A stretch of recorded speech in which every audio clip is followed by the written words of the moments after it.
Hello, good night. Welcome to Fable Wonderland. I'm Dr. Boasi, and today I'm going to talk about of the fable The Crocodiles comedy troupe.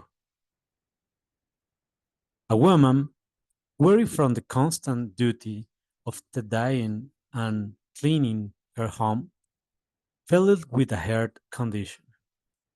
Seeking solace, she abandoned her old and horrid husband, escaping her house to live in the swamps, talking with her old lute. Similarly, a man, tired of the duty of toiling away in factories, fell ill with a heart condition and, seeking relief, ran away from his job and his strict boss to live in the swamps, taking with him his arlequin costume with his three-point hat. Likewise, the old woman, who was told she should no longer fall in love, the commoner, who was told he should no longer pursue his dreams, and the servant girl, who was told she should never think of herself, also fell ill with heart conditions.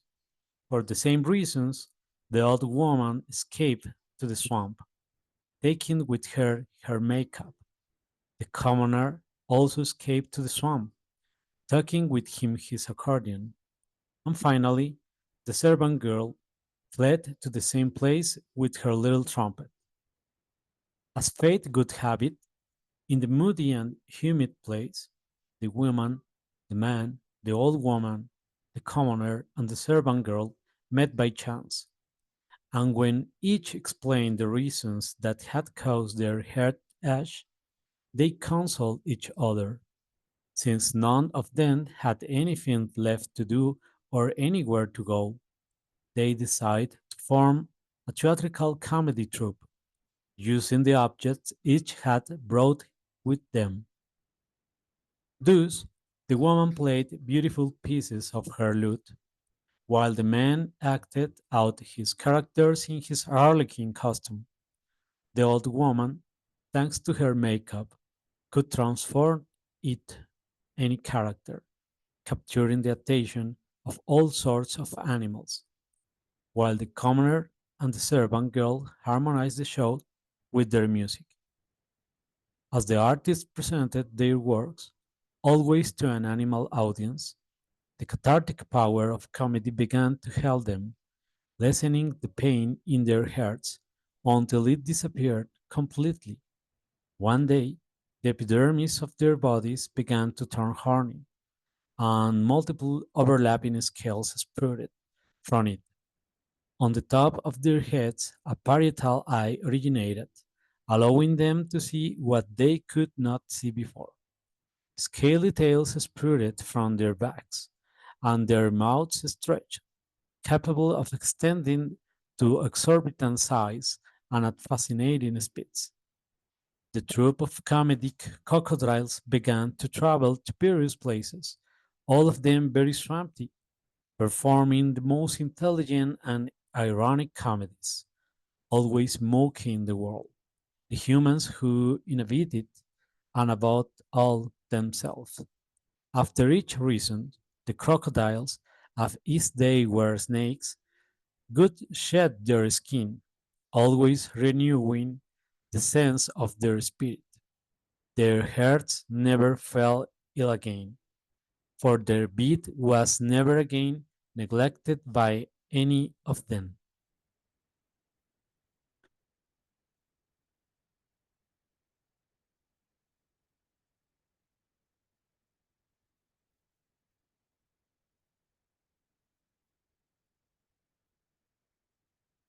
Okay, let's go to check the moral.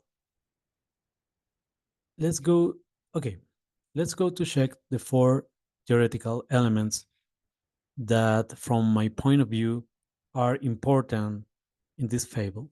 First of all, this fable is based on the fairy tale from Brothers Grimm's, two musicians of Bremen.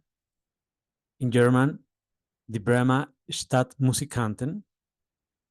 Um, the Bremen Town Musician is a popular fairy tale collected by the Brothers Grimm. The story tells us the adventure of four domestic animals who, feeling abandoned or threatened by their owners, decide to seek a new life as musicians in the city of Bremen. Although the animals are old and considered useless, they prove that they still have value and can contribute significantly. The story teach not to underestimate others and to recognize the inherent worth in each individual, regardless of age or condition. They find a new opportunity and purpose in life. The moral here is about our ability to transform ourselves in order to find more fulfilling life in an emotional and spiritual sense. Point number two, David Hume's A Treatise of Human Nature. The moral of the fable, the desires and passions of our will do not belong to duty but rather arise from the internal impression within us, is a very clear reference to the concept of will as presented by David Hume at the beginning of chapter number 3 of the third part of the Treatise of Human Nature.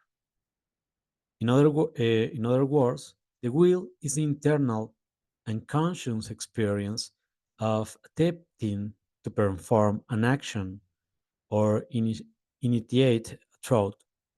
Hume argues that the will is closely related to the passions. Voluntary actions are those that result from the combination of a present impression, such as a passion or desire, and an idea associated with that impression. Passions, therefore, motivate the will and ultimately our actions. Specifically, Hume believes that our will always acts out of desire, not out of reason or duty. Point number three, Alexander Rothburg and the portrait of Hume accompanied by reptiles. Alexander Rothburg was a prominent Ukrainian painter and contemporary artist. His style is known for being provocative and symbolic. The portrait of David Hume by Rothburg is a modern interpretation of the Scottish philosopher. In this work, Hume is accompanied by reptiles, adding a surreal and symbolic component to the piece. The presence of reptiles may symbolize Hume's connection to nature and reason, reflecting his philosophy that seeks to unravel human nature and the illusions of the mind.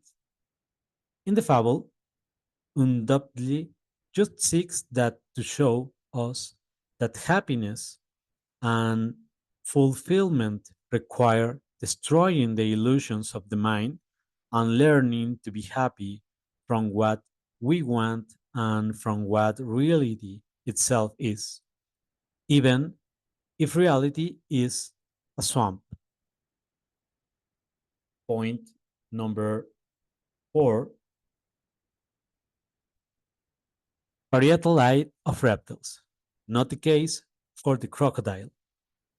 The parietal eye, also known as the pineal eye or third eye, is a structure present in some reptiles and other vertebrates. This organ has several important functions as it plays a crucial role in regulating biological rhythms, thermoregulation, orientation, and possibly in predator detection.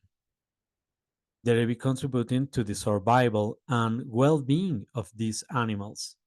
It should be noted that crocodiles do not have a parietal eye, but in the fable, it is introduced as a literal device aimed at indicating that the understanding of the meaning of life in these crocodiles has been amplified through the metamorphosis facilitated by the pursuit of their own desires. Well, here we have a little bibliography about Brothers Grimm and David Hume, Treatise of Human Nature. I hope you really enjoy this fable. I hope you subscribe to this channel and like all the videos. For today, that's all, and I'll see you next week with another amazing fable on your channel, Fable Wonderland. That's all for now, and see you the next time. Good night. Ya, listo, hija. Ya tan rápido, bebé.